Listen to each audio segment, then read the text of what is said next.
చదువుకుందాం. అందరు గట్టిగా చదవండి, అర్థవంతంగా చదవండి, అనుభవిస్తూ చదవండి, ప్రార్థన పూర్వకంగా చదవండి.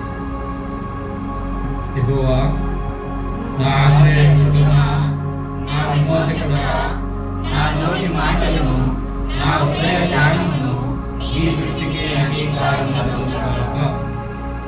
139.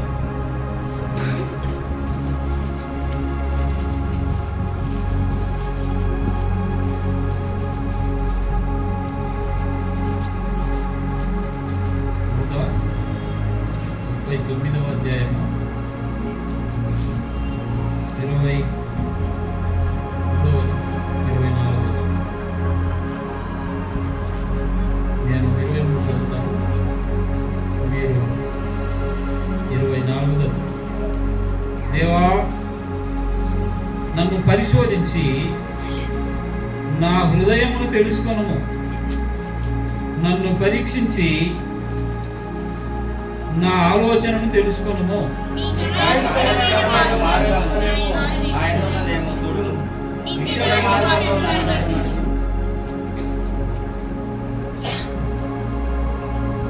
కొరింథీయులకు రాసిన మొదటి పత్రిక 11వ అధ్యాయం 28వ వచనం. కొరింథీయులకు రాసిన మొదటి పత్రిక 11వ అధ్యాయము 28వ వచనం అందరూ కూడా కలిసి చదువుకున్నాం. కాబట్టి మనుషుడు తనను తాను పరీక్షించుకొనవలెను, అలాగు చేసి ఆ వికృతిని ఆ పాపంలోనికి రావలెను. ప్రభు సహాయం కొరకై ప్రార్థన చేసుకుంటాం. ప్రేమ నమ్మకముల మా తండ్రి, సర్వశక్తి గల దేవా, పరిశుద్ధ ప్రభువా, నీకు స్తోత్రాలు నాయన. గడిచిన వారం అంతా నీ దగ్గర మమ్మల్ని కాచి కాపాడి మరి యొక్క ప్రభు దినములు మమ్మల్ని ప్రవేశింపజేసి ఈ దినం నీ శరీరంలో చేరి నిన్ను ఆరాధించుకున్నట్టుకు, శరీరంలో పాల్పంచుకున్నట్టుకు మమ్మల్ని నడిపించినందుకే వందనాలు చెల్లించుకుంటున్నాము. ప్రభువా, ప్రతి ధ్యానంలోకి వెళ్తుండగా మరి నన్ను జ్ఞాపకం చేసుకోవాలి. అనుకోవడము ఈ సన్నిధిలో నిలబడే అర్హత యోగ్యత లేదు, అయినా కూడా నీవు నన్ను ప్రేమించి రక్షించి ఏర్పాటు చేసుకొని ఈ సన్నిధిలో నిలిచి ఈ విధంగా ప్రభు మరి వాడబడ్డానికి మీరు చేస్తున్నటువంటి మేలు ఉపకారాన్ని బట్టి వందనాలు. పరలోకం నుండి విడుదల చేసే లేఖన భావంలో వెలుగుని చెవులు గ్రహించగలిగిన మనసు మాకందరికి దయచేసి నిర్మల రీతిగా సైతం చేస్తున్న ప్రతి వ్యక్తిని భయపరచండి. ఈ సన్నిధిలో భయం మనకు దయచేసి క్రమంగా మర్యాదగా జరిగించడానికి సహాయం చేయండి. యేసుక్రీస్తు ప్రభు నామమున ప్రార్థించి వేడుకొనుచున్నాను తండ్రి, ఆమేన్.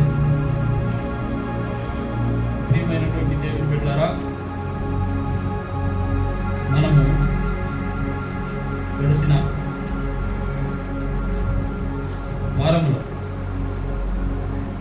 గడిచిన వారములో ఏం వాక్యాన్ని ధ్యానించాము అన్నది ఎవరికైనా గుర్తుందా?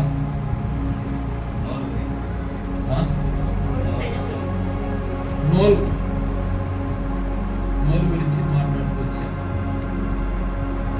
కాబట్టి సాంగ్స్ 19:14.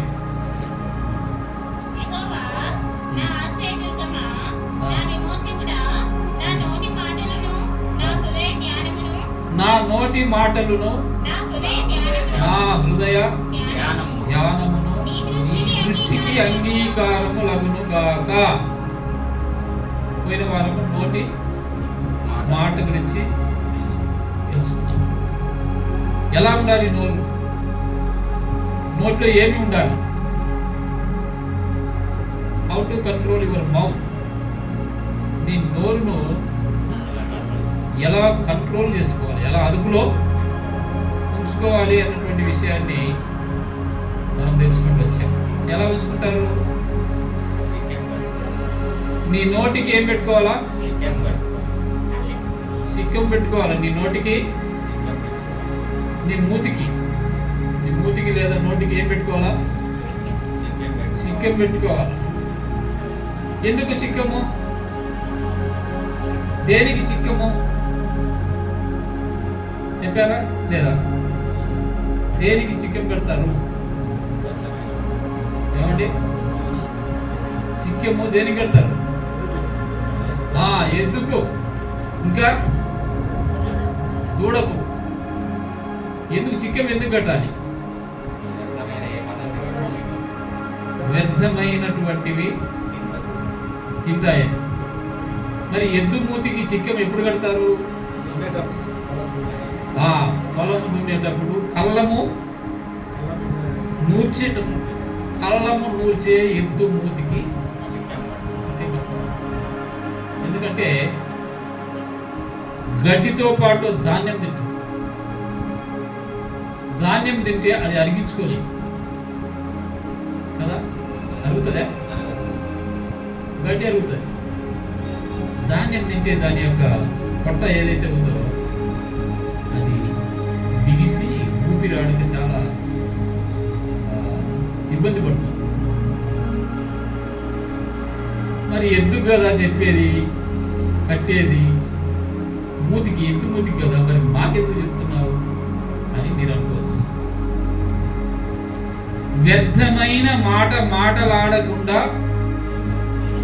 నీ నోటికి చిక్కం కట్టుకోవాలా. వ్యర్థమైన మాటలాడకుండా నీ మూతికి సిక్కం కట్టుకోవాలా. సిక్కం కట్టుకోకుండా ఏది పడితే అది మాట్లాడితే లోపల నీకు అరగదు. అది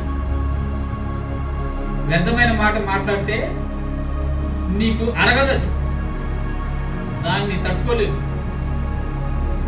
కాబట్టి ఈ ఎద్దులాగా నీ మూతికి కూడా చిక్కం కట్టుకొని నీ నోటిని అదుపులో ఉంచుకోవాలి. రెండవది ఏం పెట్టాలి? కళ్ళెం పెట్టాలి. కళ్ళెం దేనికి పెడతారు? గుర్రానికి పెడతారు. ఎందుకు? కళ్ళెమే ఎందుకు పెట్టాలి?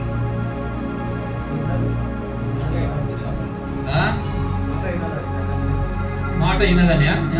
ఇంకా కంట్రోల్, దాన్ని సరి అయిన మార్గంలో. కళ్ళెము లేకపోతే విచ్చలవిడిగా వెళ్ళిపోతుంది. కళ్ళెం లేకపోతే గుర్రం ఏమవుతుంది? విచ్చలవిడిగా తిరుగుతుంది. విచ్చలవిడిగా తిరిగినప్పుడు ఆ రౌతు అంటే గుర్రమును నడిపే వ్యక్తి ఏమవుతాడు? ఒక్కొక్కసారి అది ఎత్తేస్తుంది. గుర్రం దానికి ఇష్టం లేకపోతే ఏం చేస్తుంది? ఎత్తేస్తుంది. దానిని కంట్రోల్లో ఉంచడానికి కళ్ళెం పెట్టాలి. మరి నీ నోటికి కళ్ళెం ఎందుకు? ఎందుకనంటే గుర్రం లాగానే పట్టు తప్పి నీ ఇష్టానుసారంగా నువ్వు తిరుగుతావని. నీ నోటిని కంట్రోల్ లేకపోతే నీ ఇష్టానుసారంగా మాట్లాడు. ఆ మాట ఎట్లా పోతుంది అనేది నువ్వు ఆలోచన చేయవు. వాటికి ఏది వస్తే అది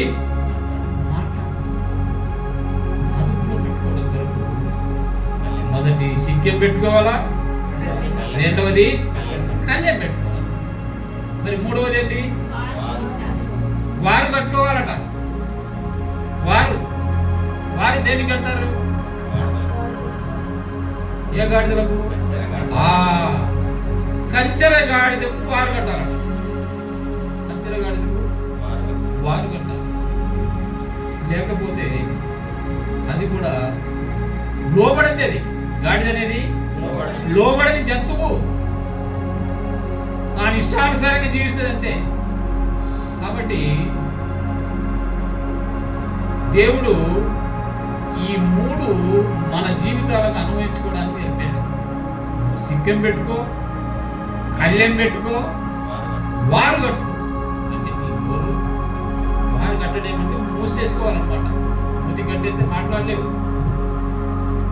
కనుక ఏ ఏ సందర్భాలలో మాట్లాడాలనో ఆయా సందర్భాలలోనే మాట్లాడాలి. ఏ ఏ మాటలు మాట్లాడాలనో ఆ మాటలే మాట్లాడాలి. వ్యర్థమైన మాట మాట్లాడకూడదు. ఒకవేళ వ్యర్థమైన మాట నువ్వు మాట్లాడితే ఏమవుతుందంటే నీవు తీర్పు దినమున దేవునికి లెక్క చెప్పాల్సి ఉంటుంది. ఏం చెప్పాలా? లెక్క చెప్పవలసి. ఏ దినమండి? ఒక విశ్వాసికి తీర్పు అనేది ఉండదు కదా? ఉండదా? ఎందుకని ఉండదు అంటే ఈ కళ్ళెం పెట్టుకుంటున్నావు, ఈ చిక్కం పెట్టుకుంటున్నావు, ఈ వారు పెట్టుకుంటున్నావు అంటే you are under control. You are under control. మీరు అక్కడక్కడ హాస్పిటల్లో కానీ లేకపోతే వేరే జంక్షన్లలో సీసీ కెమెరాలు పెట్టింటారు, చూసింటారు ఎవరైనా? అక్కడ ఏం రాయబడింది? You are under surveillance of CCTV అని ఉంటుంది కదా. CCTV కెమెరాలలోనే నువ్వు కంట్రోల్లో ఉన్నావు, దాని అదుపులో ఉన్నావు. మరి నిన్ను నీవు అదుపులో ఉంచుకోలేవా? This is the most important thing to control your mouth. అది పోయిన వారం మనము తెలుసు. ఈ వారము హృదయం. నా నోటి మాట నా హృదయ ధ్యానం ఇది దృష్టికి అంగీకారములగునుగాక. కనుక ప్రియులారా, మరి దేవుడు నడిపిన కొలది హృదయం గురించి మనం చూసుకుందాం. ఆదికాండం 6వ అధ్యాయం 5వ వచనం చూడండి. నరుల చెడుతనము భూమి మీద వాని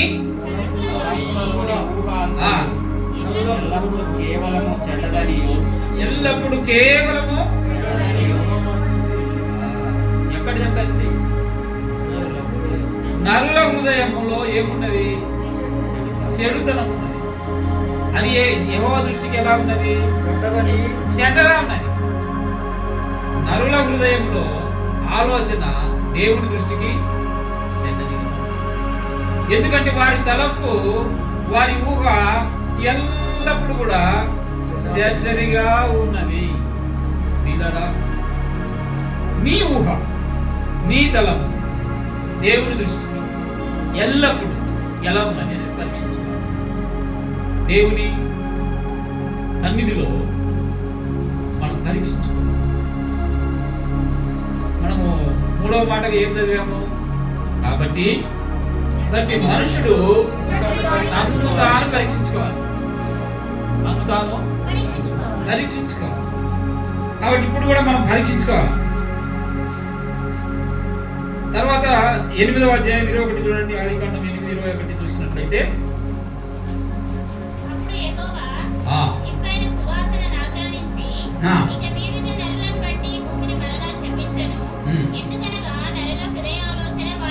నరల హృదయాలోచన వారి బాల్యం నుండి చెడ్డది.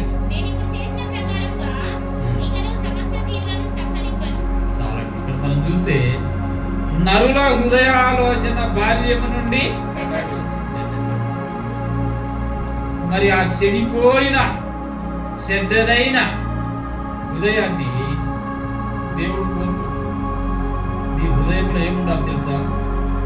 జీవధారలు ఉండాలి. ఏముండాలా? జీవధారలు ఉండాలి నీ హృదయంలో.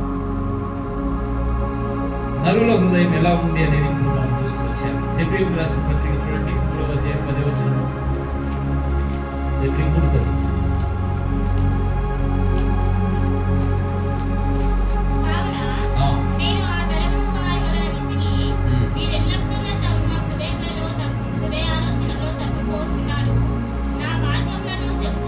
మీరు ఎల్లప్పుడూ మీ హృదయాలోచనలతో తప్పిపోతున్నారు.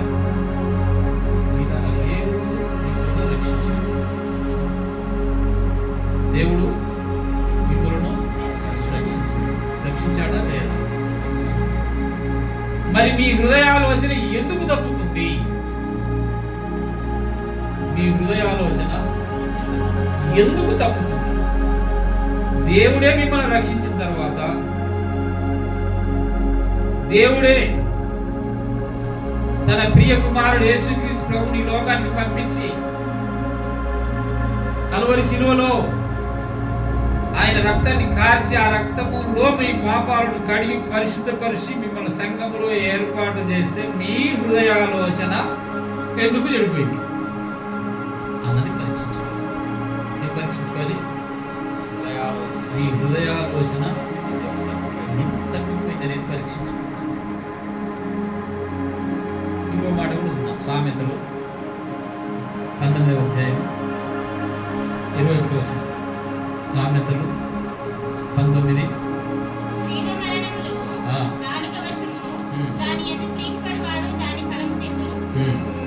చూసారా? జీవ మరణములు దేని వశం అండి?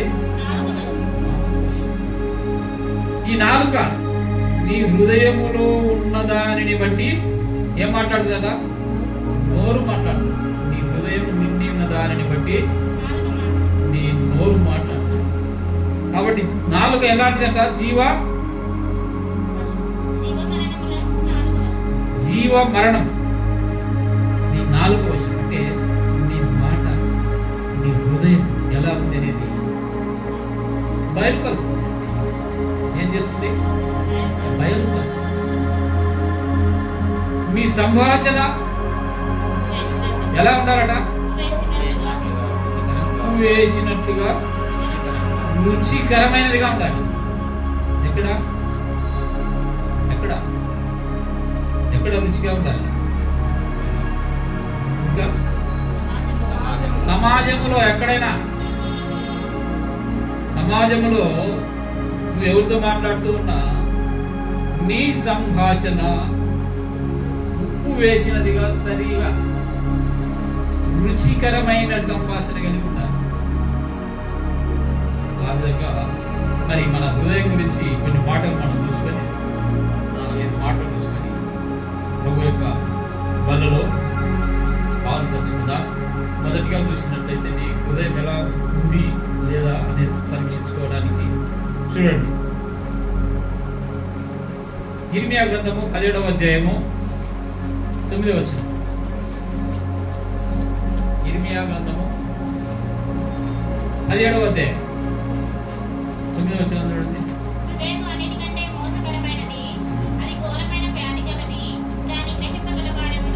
చూసారా? హృదయం ఎలా ఉంటుందంట? హృదయము అన్నిటికంటే మోసకరమైనది, ఘోరమైన వ్యాధి కలిగింది. హృదయం అన్నిటికంటే మోసమైనది. ఏదిన్నా కూడా దాని అన్నిటికంటే కూడా ఇది మోసకరమైనది. ఏంటి? హృదయం. ఇంకా ఏముంది దాంట్లో? ఘోరమైన వ్యాధి. మామూలు వ్యాధి కాదు. ఏ వ్యాధి? ఘోరమైన వ్యాధి కలిగింది హృదయం. దానిని కంట్రోల్ నోరును కంట్రోల్ చేసుకున్నట్టు హృదయాన్ని కంట్రోల్ చేయాలి. నోరు అంటే బయట ఉంది కాబట్టి దాన్ని కంట్రోల్ చేసుకుంటారు. హృదయం బయట ఉందా? ఏడుంది? లోపల చేయి పెట్టి మనం కళ్ళ వేస్తామా, చిక్కెం వేస్తామా, పాలు పెడతామా కదా? కానీ కంట్రోల్లో ఉంచు హృదయాన్ని. ఎందుకంటే అది మోసమైంది. హృదయము మోసమైంది. అది ఘోరమైన వ్యాధి కలిగింది. దానిని గ్రహించేవాడు లేడు. కాబట్టి విచ్చలవిడిగా మాట్లాడుతుంది. అది కంట్రోల్లో ఉన్నప్పుడు ఈ విచ్చలవిడితనం అనేది, ఎందుకంటే ఎక్కడ ఏం మాట్లాడాలనో, ఎలా మాట్లాడాలనో తెలుసు. ఆ కంట్రోల్లో, ఈ హృదయం కంట్రోల్, హృదయంలో ఉన్నదే నోరు మాట్లాడేది కదా. కాబట్టి రెండింటిని కూడా మనం అదుపులో ఉంచుకోవాలి. ఇంకా హృదయం ఎలాంటిది అంటే చూడండి, కీర్తన గ్రంథం 131.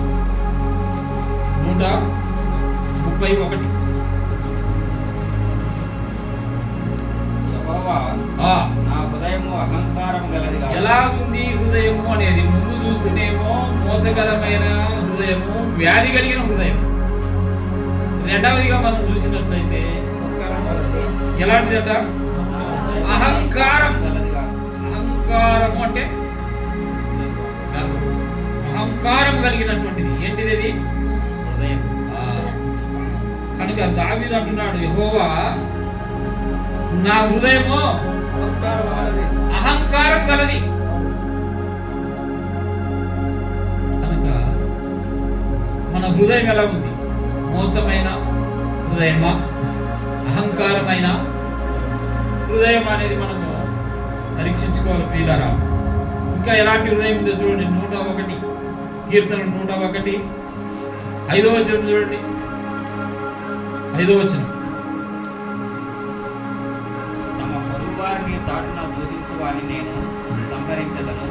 అహంకార దృష్టి గల వారిని, గర్వించిన హృదయం గల వారిని. గర్వించిన హృదయం, గర్వ హృదయం. హృదయంలో ఏముంటుందట? గర్వం ఉంటుంది, అహంకారం ఉంటుంది. ఈ గర్వము అహంకారము ఏం చేయాలా? కాబట్టి గర్వము అహంకారము ఉంటాయి హృదయంలో. మరి మన హృదయాలలో ఏమేమి ఉంటున్నాయనేది మనం పరీక్షించుకోవాలి పిల్లలు. మొదటిగా మనం చూస్తేనేమో మోసకరమైన హృదయము. రెండవదిగా మనం చూస్తేనేమో అహంకారము కలిగిన హృదయము.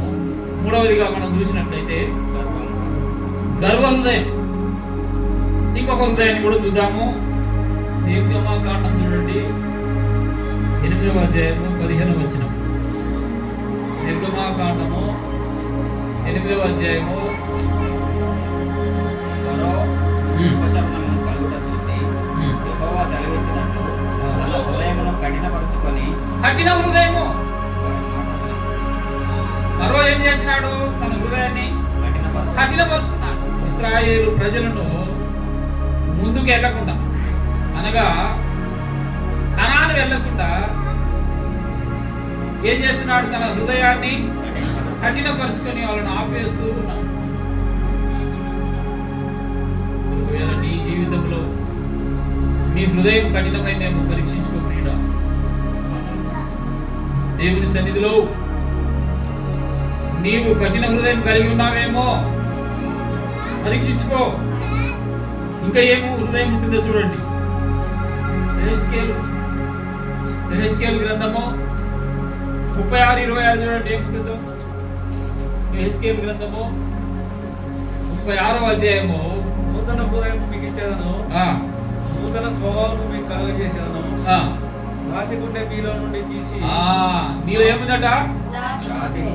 రాతి గుండె ఉంది నీలో. మాంసం గుండెను మీకు ఇచ్చాను. ఏం గుండె ఉంది నీలో? రాతి గుండె ఉంది. ఆ రాతి గుండెను తీసి మాంసం వేశాడు. ఏ గుండె? నూతన హృదయము నీకు ఇచ్చేదను, నూతన స్వభావం నీకు ఇచ్చేదను. నీలో ఉన్న రాతి గుండెను తీసి ఇవన్నీ కలిగజేసి నీకు మెత్తని మాంసపు గుండెని నీకు ఇస్తాను. రాతి గుండె కలిగి ఉన్నామేమో మనం పరీక్షించుకోవాలి. ఈ రాతి గుండె అనేది ఎవరిని కూడా కేర్ చేయదు, వాళ్ళ గట్టి ఉంటుంది అన్నట్టు. రాయి అంటే ఎలా ఉంటుంది? గట్టిగా కఠినంగా ఉంటుంది కదా. మరి అది మెత్తపడాలంటే ఏం చేయాలి? నానబెట్టాలి. నానబెట్టి మెత్తగెత్తా ఎలా అవుతుంది? రాతి గుండె దేవుడు ఏం చేస్తాడంటే మెత్తని హృదయంగా చేసి మాంసపు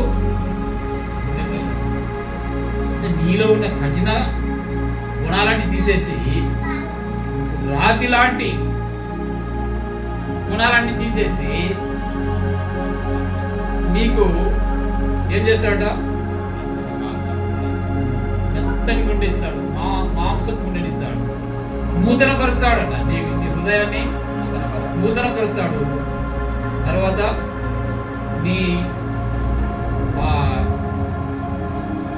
నీలో ఉన్నటువంటి ఆ కఠినత్వాన్ని నూతన పరుస్తాడు, తీసేసి రాతి గుండెలను తీసి మాంసం గుండెను ఇచ్చేస్తాడు. ఎలాగంటే చూడండి, సామెతల్లో చూస్తాం. సామెతల గ్రంథం 20వ అధ్యాయం, సామెతలు 20:5 వచనం చూడండి. 5వ వచనం. హృదయంలోని ఆలోచన లోతు నీళ్ళ వంటిది. ఎలాంటిదట? లోతు నీళ్లు. లోతు నీళ్ళలో ఎవరైనా నిలబడతారా? ఏమి? కాబట్టి నరుని హృదయములో ఉన్నటువంటి ఆలోచన ఎలాంటిది? లోతు నీళ్ళ వంటి. ఆ లోతు నీళ్ళలో మునిగిపోతారు. ఎవరు మునిగిపోతారు? ఎవరు తేలుతారు? మునిగిపోయేది ఎవరు? తేలుడు. ఈత రానోళ్ళు మునిగిపోతారు, ఈత వచ్చిన వాళ్ళు కదా. కాబట్టి లోతు నీళ్ళ లాంటి హృదయం. ఇంకా ఏ హృదయం ఉంటుందో చూడండి. రోమీయులకు రాసిన పత్రిక చూడండి. రోమీయులకు రాసిన పత్రిక 1వ అధ్యాయం 22వ వచనం మనం చూసినట్లయితే, రోమీయులకు రాసిన పత్రిక 1వ అధ్యాయము 22వ వచనం. వారి అవివేక హృదయము అంధకారమాయెను. ఏ హృదయం అట? అవివేక హృదయము అంధకారమైనది. అవివేకం, నీలో అవివేకం ఉన్నట్లయితే నీ అవివేక హృదయము చీకటి అయిపోతుంది. చీకట్లో మనిషి ఏం చేస్తాడండి? చూడలేడు, ఏం చూడలేడు. కాబట్టి నీ హృదయం అవివేక హృదయం అయితే చీకటి నీ జీవితంలో ఇంకా ఎలాంటి హృదయం మనిషి చూడండి. పుస్తక కార్యక్రమం మనం చూస్తాము. 28వ అధ్యాయం 27వ వచనం చూడండి. ఈ ప్రజలు కన్నులారా చూసి, చెవులారా విని, మనసారా గ్రహించి, నా వైపు తిరిగి నా వలన స్వస్థత పొందకున్నట్లు వారి హృదయము క్రొవ్వినది. ఏమైందంటే హృదయం ఏమైంది? కొవ్విన హృదయం. ఎందుకు కొవ్వింది తెలుసా అండి? ఆయన మళ్ళా చదవండి. కన్నులారా చూశారు, చెవులారా విన్నారు,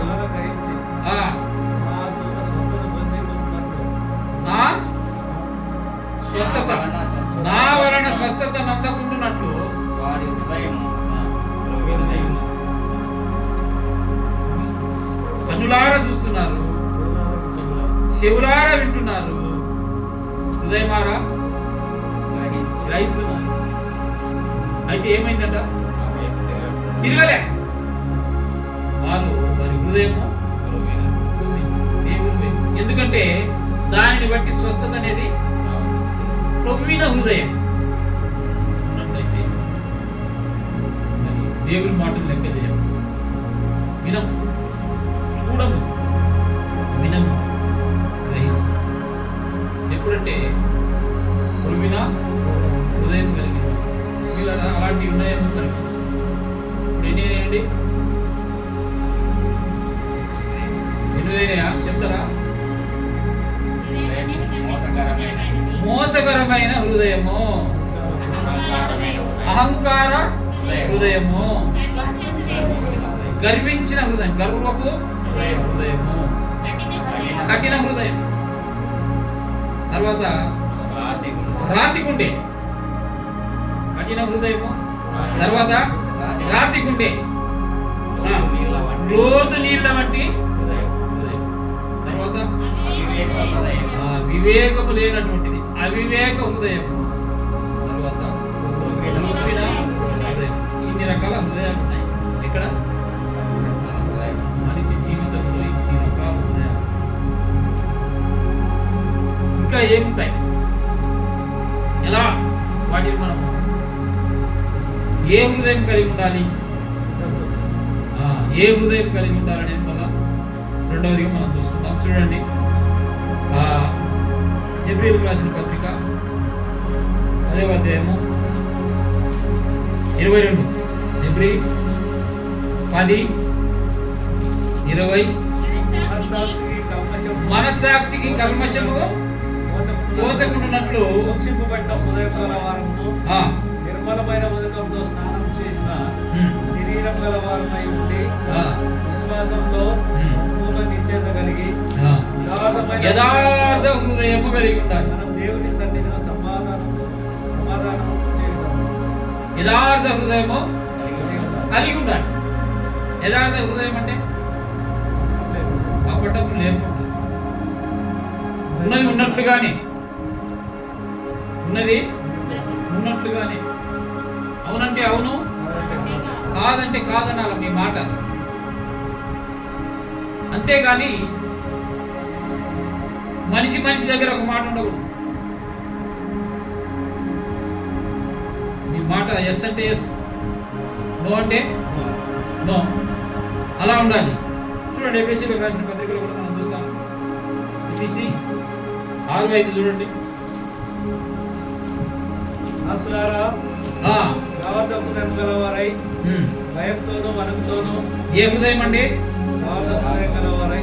దాసులారా యథార్థ హృదయులై భయముతోనూ వణుకుతోనూ క్రీస్తునకు వలె శరీర విషయమై మీ యజమానులైన వారికి విధేయులై ఉండాలి. ఏ హృదయంతో? యథార్థ హృదయం కలిగిన వారై ఉండాలి. మన జీవితంలో కూడా మనం యథార్థ హృదయము కలిగి ఉండాలి.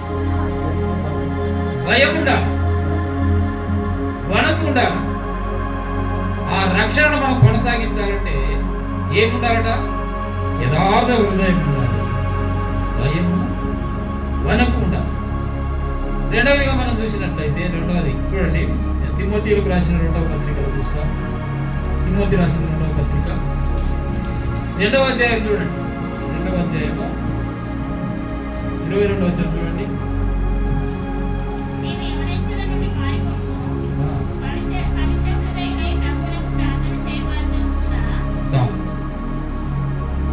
పవిత్ర హృదయం.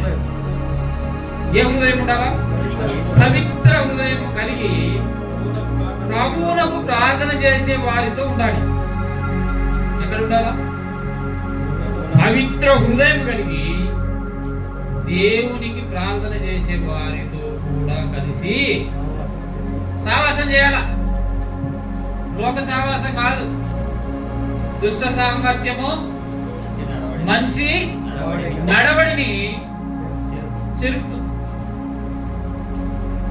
నువ్వు మంచివాడివే, నువ్వు విశ్వాసవే,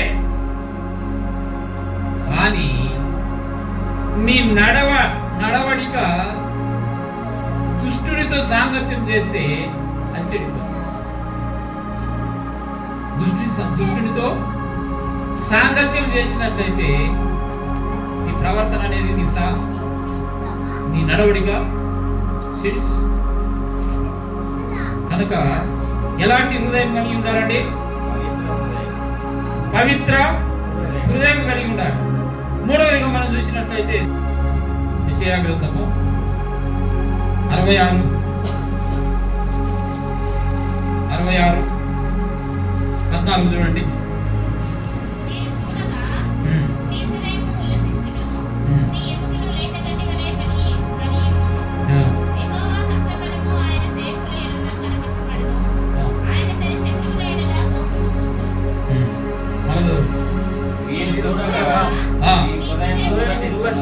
మీ హృదయము ఉల్లసించే హృదయం ఉండాలి. ఏ హృదయం ఉండాలి? ఉల్లాసం అంటే సంతోషం, ఆనందం. ఉల్లసించే హృదయం కలిగి ఉండాలి. తర్వాత 61:1 మనం చూసినట్లయితే చూడండి, యెషయా గ్రంథము 61.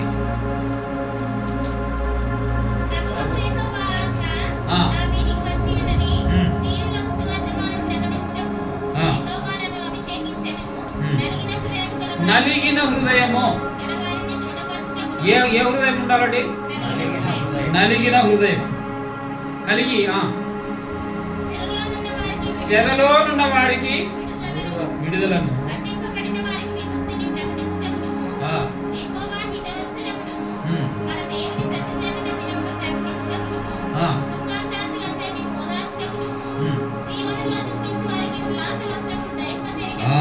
కాబట్టి ఇక్కడ ఏ హృదయం కలిగి ఉండాలంటే నలిగిన హృదయం కలిగి సేవ చేయాలి.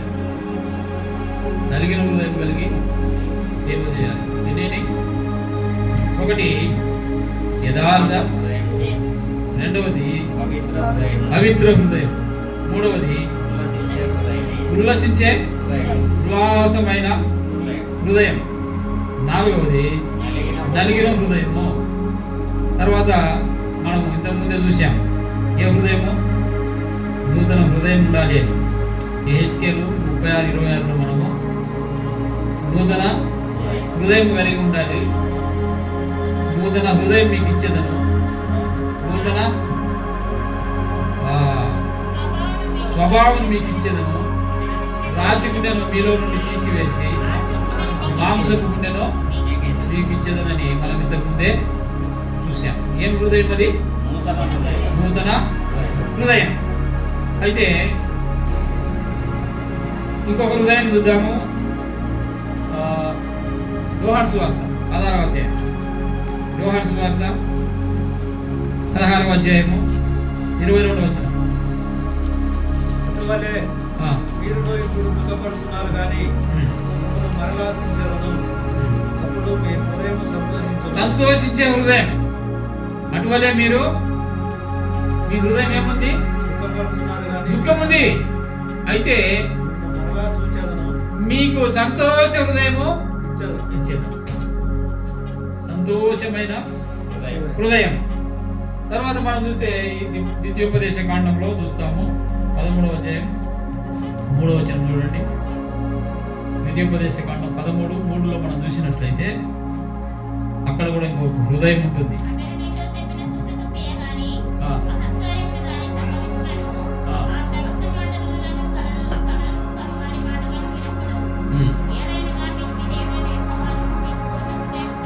పూర్ణ హృదయముతోను. మీరు ఎలా ఉండాలంటే మీ దేవుడైన యెహోవాను పూర్ణ హృదయముతోను పూర్ణ ఆత్మతోను ప్రేమించాలి. నీలో ఏముండాలి? ఏ హృదయం ఉండాలి? పూర్ణ హృదయం. పూర్ణ హృదయం కలిగి ఉండాలి. అంటే సంపూర్ణ హృదయం, హాఫ్ కాకుండా, కొలత లేకుండా, కొలత లేకుండా సంపూర్ణంగా పూర్ణ హృదయంతో మీ దేవుడైన యెహోవాను మీరు సేవించాలి కదా. ఇంకా ఎలాంటి హృదయం ఉండాలంటే చూడండి వీళ్ళగా విలాప వాక్యం 2వ అధ్యాయం 19వ వచనం. విలాప వాక్యం 2వ అధ్యాయం 19వ వచనం మనం చూసినట్లయితే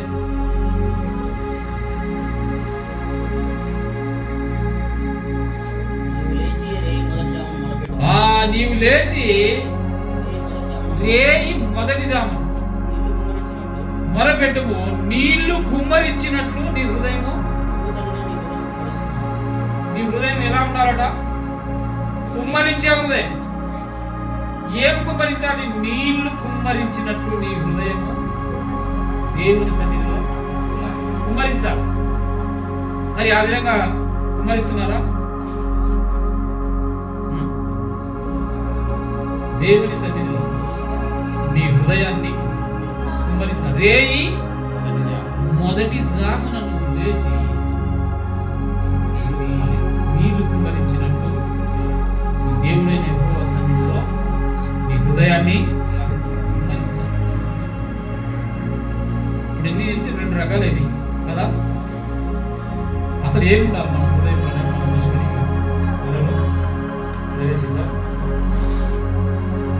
ఏముండాలి హృదయం అంటే? మొదటిగా మనం చూసినట్లయితే కొలసీలకు రాసిన పత్రిక 3వ అధ్యాయం 8వ వచనం. ఏమున్నది? ఇప్పుడైతే మీరు కోపము, అబ్రహాము ఆ, దుష్టత్వమును దూషణను మీ నోట బూతులు అను వీటన్నిటిని విసర్జించుడి. అది ఎందుకంటే దేవుని సన్నిధిలో మన హృదయంలో వాటిని విసర్జించాలి. దుష్టత్వమును దూషణను బూతులు అన్నింటిని విసర్జించాలి. అది మీ హృదయంలో దేవుని గురించి గానం చేయాలి.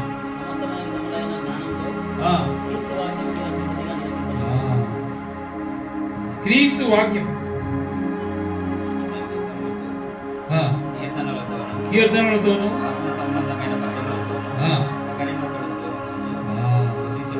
అది ఉండాలి. అదేవిధంగా ఎఫెసీ పత్రికలో కూడా మనం చూస్తాం.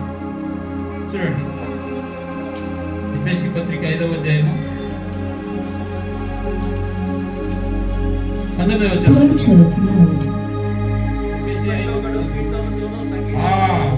ఒకడు కీర్తనలతోనూ సంగీతములతోనూ ఆత్మ సంబంధమైన పాటలతోనూ హెచ్చరించుచు మీ హృదయములలో ప్రభువును గూర్చి ఏం చేయాలంట? ప్రభువును గురించి మీ హృదయంలో ప్రభువును గురించి ఆడుచు కీర్తించు గానం చేస్తూ ఉండాలి. ఎలా ఉండాలి? అది నీ హృదయంలో ఉండాల్సింది ఏంటి? గానం ఉండాలి. దేవుణ్ణి కీర్తించాలి. పౌలు శీలుడు ఏం చేశారు? పాటలు పాడారు. ఏంటి? శరసాల బద్దలైపోయింది. ఎంత గట్టిగా పాడుతారో వాళ్ళు, ఎంత గట్టిగా పాడుతారో. ఆ శరసాల పునాదులు పడిపోయినాయంటే అర్థం ఏంటి? అంత పవర్ఫుల్ గా వాళ్ళు పాటలు పాడారు, గానం చేశారు, కీర్తించారు దేవుని. కనుక నీ హృదయంలో ఇలాంటిది ఉండాలి. ఎలాంటిది అంటే ప్రభువును గురించిన పాటలు, ప్రభువును గురించిన కీర్తనలు, ప్రభువును గురించిన స్తుతి, ప్రభువును గురించిన గానం నీ హృదయంలో ఉండాలి. రెండవదిగా చూసినట్లయితే నీ హృదయంలో ఏముండాలంటే కొలసి 3:15 చూడండి. కొలసి 3:15 చూడండి.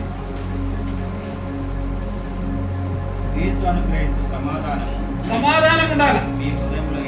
నీ హృదయంలో సమాధానం ఉండాలి, ఏలుచు ఉండాలి. ఏముండాలంట? సమాధానం. క్రీస్తుని గూర్చిన సమాధానం నీ హృదయంలో ఏలుచు ఉండాలి. మొదటిగానేమో దేవుని గురించిన కీర్తన, పాట, గానము నీ హృదయంలో ఉంటుంది. రెండవదిగానేమో సమాధానం నీ హృదయంలో ఏలుతుందా. సమాధానం లేదనుకోండి, ఏమవుతుంది? సమాధానం లేకపోతే నెమ్మది ఉండదు. సమాధానం లేకపోతే నెమ్మది ఉండదు. ఏం చేసినా ఏం చేయకపోయినా ఏదో చేస్తున్నాం అనుకుంటున్నాం, కానీ నెమ్మది అనేది ఉండదు. ఎప్పుడు ఉంటుంది నెమ్మది? సమాధానం ఉన్నప్పుడు. ఎప్పుడు సమాధానం ఏలుతుంది నీ హృదయంలో? క్రీస్తుని గురించిన మాటను మాట్లాడుతున్నప్పుడు నీ హృదయంలో సమాధానం అనేది ఉంటుంది. తర్వాత దేవుని మాటలు నీ హృదయంలో ఉండాలి. దేవుని మాటలు నీ హృదయంలో ఉండాలి. ద్వితీయోపదేశకాండం 6:6లో మనం చూస్తాం. ద్వితీయోపదేశకాండం 6:6లో మనం చూస్తాం దేవుని మాటలు, దేవుని ఆజ్ఞలు. నేడు నేను ఆజ్ఞాపించు ఈ మాటలు. దేవుని మాటలు ఎక్కడ ఉండాలంట? నీ హృదయంలో ఉండాలా. ఎవరి మాటలు ఉండాలా? దేవుని మాటలు నీ హృదయంలో ఉంటున్నాయా?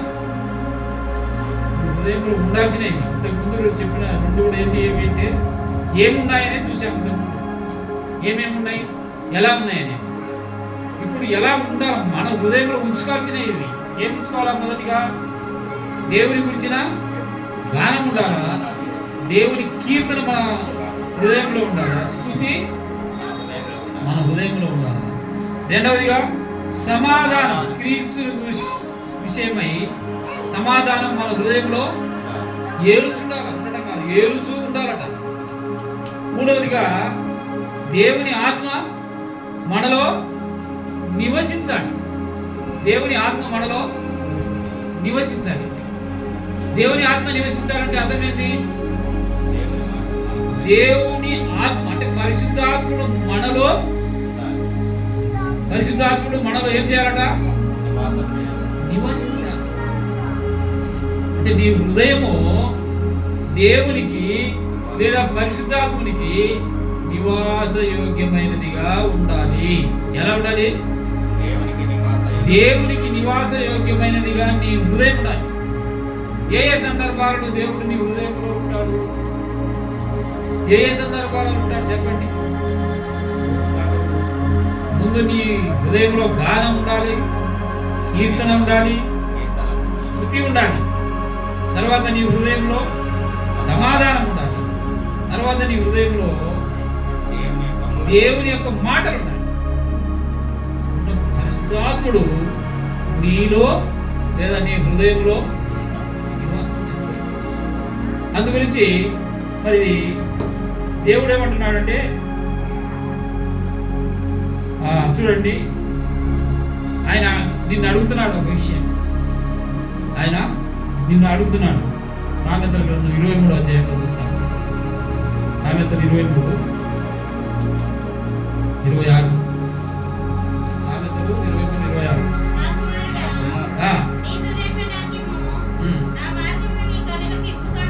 నా కుమారుడా నీ హృదయం నాకి.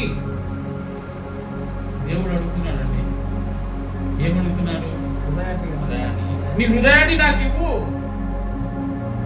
నా మార్గములు నీ కనులకు ఇంపుగా ఉండని. నా మార్గములు నీ కనులకు ఇంపుగా ఉండని. దేవుడే నీ హృదయాన్ని అడుగుతున్నాడు. ఎందుకో తెలుసా నీ హృదయాన్ని దేవుడు అడిగేది?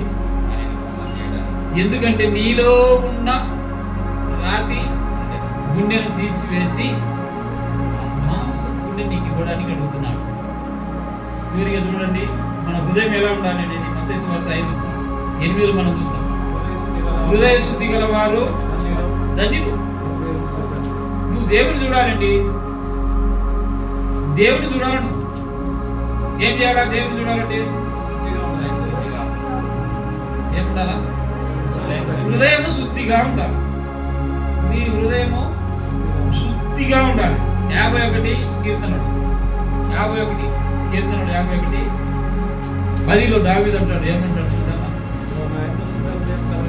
దేవా నా యందు శుద్ధ హృదయము కలగజేయము, నా అంతరంగములో స్థిరమైన మనసు.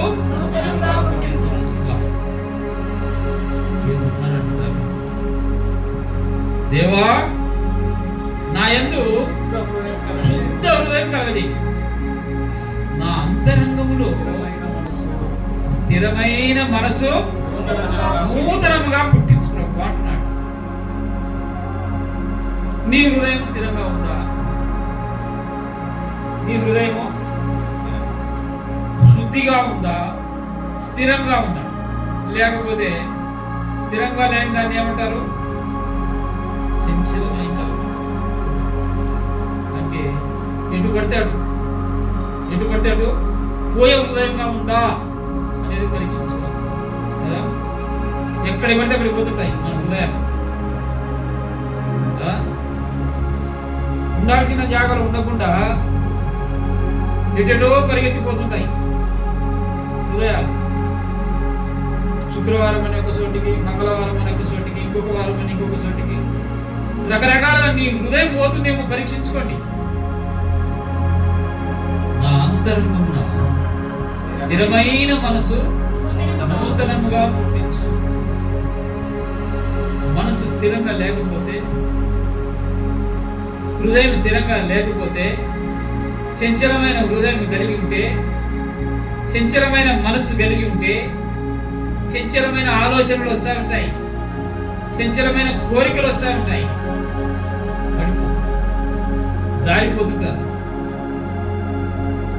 పడిపోతుంటారు, జారిపోతుంటారు. కాబట్టి కాబట్టి ప్రియులారా, పరీక్షించుకో, నీ హృదయాన్ని పరీక్షించుకో, ఎలా ఉంది. కాబట్టి ప్రతి మనుషుడు నన్ను తాను పరీక్షించుకోవాలి. నిన్ను నువ్వు పరీక్షించుకున్నావు అనుకో, ఏమవుతుంది? నన్ను నేను పరీక్షించుకుంటే ఏమవుతుంది? నా జీవితం అంతా కరెక్టే ఉంటాను. నా వీపు నాకు కనిపించదు, నీ వీపు నీకు కనిపించదు, నీ దోషములు నీకు కనిపించదు, నీ పాపములు నీకు కనిపించవు, నీ అతిక్రమములు నీకు కనిపించవు. కాబట్టి ఎలా ఉంది మన జీవితం అనేది పరీక్షించుకోవాలి. అతిక్రమములను దాచిపెట్టువాడు వాటిని ఒప్పుకొని విడిచిపెట్టువాడు కనికరం పొందుతాడు. కాబట్టి వాటిని కప్పకూడదు, అతిక్రమములను కప్పుకోకూడదు. కప్పుకుంటే అవి నిన్నే కప్పేస్తాయి. నువ్వు పాపాలను కప్పుకుంటే అవి నిన్నే కప్పేస్తాయి.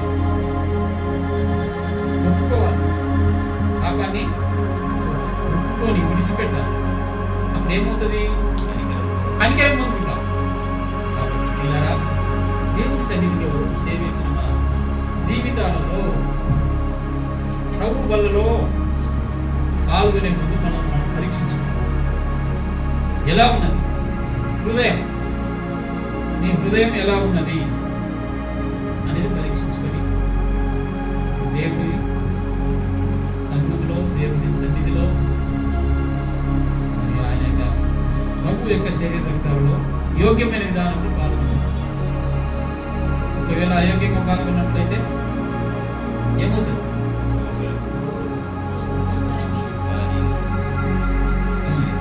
చెప్పండి. అయోగ్యంగా పాల్గొంటే మొదట ఏమవుతుందంటే బలహీనుడు అయిపోతారు. రెండవదిగా ఏమవుతారంటే రోగులు అయిపోతారు. మూడవదిగా ఏమవుతుందంటే నిద్రిస్తారు. కాబట్టి పరీక్షించుకో, దేవుని బలలో ప్రవేశించే పరీక్షించుకో. ఏమైతుంది? అందరు తీసుకుంటున్నాను, నేను తీసుకుంటాను, ఏమవుతుంది?